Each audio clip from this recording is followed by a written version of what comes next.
ចេតនាតួកម្មក្នុងជីវ័នទី7ហ្នឹងឲ្យផលក្នុងជាតិទី2ហ្នឹងជាចេតនាបែបណាអត់តន់យល់ដល់ចេតនាបែបហ្នឹងសូមគ្រូជួយបញ្យល់ជាឧទាហរណ៍ចាអរគុណលោកគ្រូសូមដឹងគុណលោកគ្រូជារៀងរហូត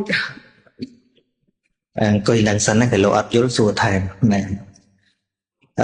តាមពិតបើយើងនិយាយពីចេតនាកម្មផ្ដោតទៅលើអារម្មណ៍ណាវាអារម្មណ៍តែមួយដូចគ្នាតែចាំកម្មនោះវាចេះបែងចែកខណៈឲ្យផលអញ្ចឹងណានៅពេលដែល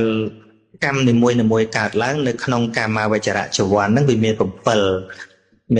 ចវ័នទី1ដល់ទី7អញ្ចឹងណាហ្នឹងហើយគ្រាន់ថានៅពេលដែលវាឲ្យផលមិនមែនទាំង7ហ្នឹងរួមឲ្យផលដូចគ្នាទេ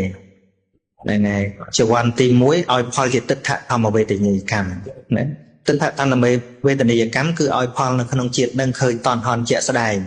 ទាំងកុសលទាំងអកុសលខ្ញុំលើកជាឧទាហរណ៍ដូចជាអង្គុលិមេលទៅសម្រាប់មនុស្សច្រើនមែនទេហ្នឹងហើយកម្មរបស់លោកវាត្រូវចែកជា3ផ្នែកចឹងដែរចវ័នទី1នៃការសម្លាប់មនុស្សរបស់លោកហ្នឹងតាមពិតបានឲ្យផលគឺទៅបាត់បាគេយកដុំថ្មដុំអីគប់លោកនោះហ្នឹង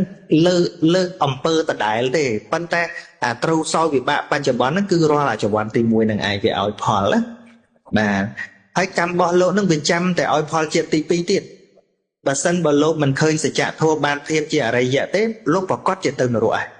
ព្រោះនៅអាចវ័នទី7វាចាំតែឲ្យផលទេ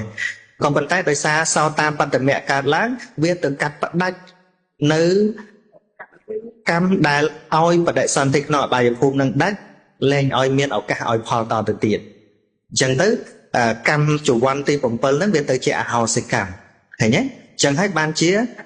អង្គុលិមេលហ្នឹងមិនអាចទៅអបាយភូមិដោយសារមានសោតាបត្តមៈហ្នឹងកាត់ផ្ដាច់ហើយអាទី2ដល់ទី7ហ្នឹងវាចាំតែឲ្យផលបើសិនជាអង្គុលិមេលហ្នឹងមិនបានសម្រេចគុណធម៌បានជាភាពព្រាមព្រះអរហន្តទេកើតជាតិក្រោយគង់តែគេស្លាប់គង់តែគេអីរហូតតទៅអញ្ចឹងណាមាននៅលើអំពើតែមួយតែវាចែកគណៈឲ្យផលអញ្ចឹង